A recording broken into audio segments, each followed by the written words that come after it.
We're going to be making a digital drive today because why not? What you're going to need is 6 switches, but just follow my steps one by one. If the audio sounds bad, I'm sorry. Hey, voice reveal, am I right? Okay, anyways. So we're going to get a switch here. Any old switch. Turn this to white. I don't know why it was blue. Okay. You don't need to mess with anything here. Only thing you need to do, we're going to make this throttle. So we're going to turn this green, hit Control C, and then put this here. Then we're actually going to make this one slightly darker. We're going to go here. First thing we're going to do, go to input type, change this to throttle, then change this next one to throttle alternate. Then we're going to hold left shift to have them both selected. They're both orange, you know they're both selected.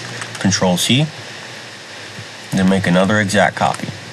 Then for these two, you're going to select this one and turn the throttle to brake, and this one to brake alternate. These were actually going to turn red because, you know, brake makes sense, easy to recognize and remember. And this one we're going to make red, just slightly darker, so we know it's the alternate version. And then we're going to hold shift. They're both orange, both selected. Control C. So we're going to put these two here. Then we're going to change these to blue. Then this one here, make it slightly darker. These are going to be our steering. So we're going to go to input type. We're going to go to steering. And then this one is going to be steering alternate. Nothing to change here. So far what we should have is green, red, blue.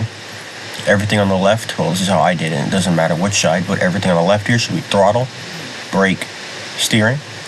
Then everything on the right here will be throttle alternate, throttle brake alternate, and steering alternate. As a reminder, they should be switches, not sensors. Switches. Okay. And the next thing we're going to do, we're going to go to our axles. We're going to select one.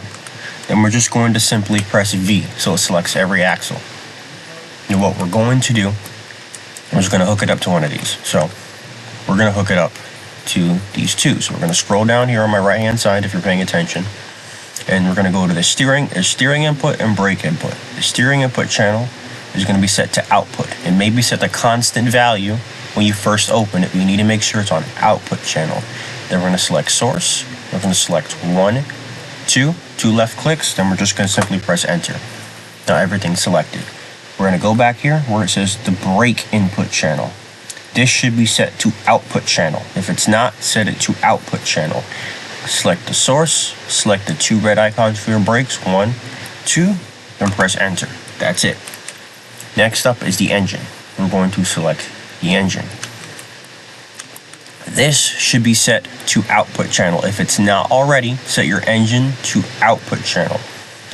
Make your gear reduction, set it to whatever you're going to set it to. The default's 110%. You can fiddle around with it.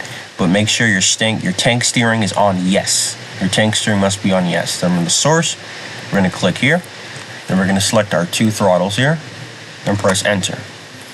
Now that's set. What we're going to do now is move this to a spot that's going to be safe. But before you move it, you're going to want to make sure your engine is deselected so you don't accidentally move it. Then hold shift and select all your sensors. And just make sure your sensors are the only ones selected. Then you're going to press G and we're going to move them somewhere that they can rest. Great. Now once you've got all your sensors in place, the one thing you need to make sure that you know that they work is that they need to be green. So wherever you're going to place your sensors, if they aren't green, like glowing green, and they're white and you save and leave, the vehicle's not going to work.